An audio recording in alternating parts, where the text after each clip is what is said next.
I like to remind people, when I came into office, the city was experiencing a $77 million deficit.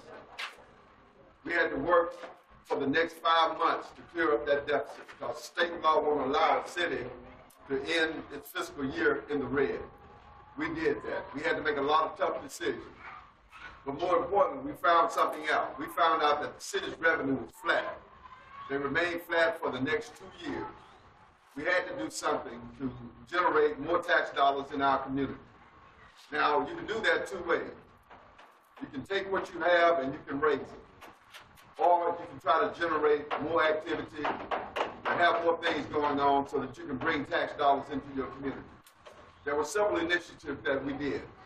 First of all, we went forward and there was a plan on the books to build a hotel in the Civic Center area. That plan has been in place for over 20 years. No other mayor has the capabilities and the ability to do that. And I went forward and built that hotel. But I built it not because I wanted the city to be in the hotel business.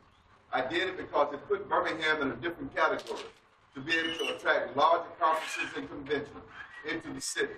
That means we would generate more tax dollars into the city.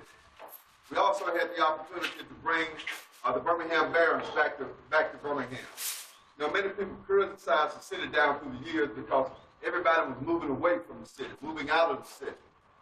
This became an opportunity to start attracting people back into Birmingham. When we first started talking about it, people said, well, no way, the Barons are not going to move back to Birmingham. When we signed a memorandum of understanding for the Barons to come back, they said, well, the city doesn't have any money. They're poor. They're broke. We found the money to do it. Then they said, well, there's no land. Nobody's going to give the city that much land to build it. We worked very diligently to get the land to build that baseball stadium. Then they said, well, it's not going to be open on time. The baseball stadium was open on time. And guess what? Each and every time they play a game, we have people come from the 5 counties surrounding areas to watch the Birmingham Barons play in downtown Birmingham, a place where people said nobody will come. But guess what? The spillover. Those people who come for the game, they stay for other things, other restaurants, other activities.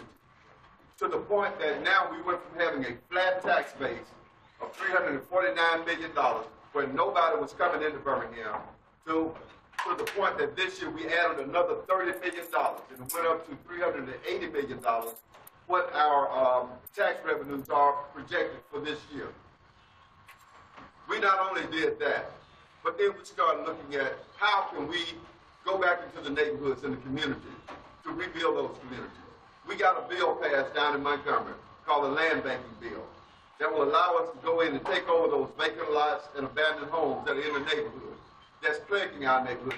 Just a little while ago, I had somebody come up and say, I got an overgrown lot in my neighborhood. What you going to do about it? Well, each time that we spend $3,000 to cut a lot, from whether it's our employers or an outside contractor to cut that lot, that takes money away from us to repair roads. It takes money away from us to be able to put street lights in our community. And we got to stop that cycle. We got to stop that cycle. And this land banking bill will allow us to do that. We're also looking at how we can create jobs. You all may have heard of a company called Camtech. We've assisted Camtech in expanding its business. Now, when you say, what does Camtech do? It's a company right here in Birmingham that makes the hood, the trunk, and the door panels for Mercedes-Benz. But they also make them for the BMWs. They make them for the Toyotas. And it's being done right here in Birmingham, Alabama, where they're getting to double the size of their plant facility here in Birmingham, Alabama, all because of the work that we did to help them expand. But we're talking to them about creating a training program because they can't find enough skilled laborers, people who understand metalworking and sheet metalworking. I've been talking to them about opening up in communities where we have kids who all they do all day long is wander around because there's no job opportunities, there's no training opportunities for them. That is coming. I understand what the problems are, but I cannot change those problems in just 3.5 years. I need more time to do exactly that. And I promise you this, I'm not going to let anybody browbeat me into doing something that I don't think is in the best interest of this city simply for political means. I was born and raised here in Birmingham. I want to die here in Birmingham, but I want to die in a Birmingham that each and every one of you have an opportunity to be the best that you can. But I can't do it unless you vote for it. I can't do it unless you start believing all this crap that people are throwing out. We're on the move.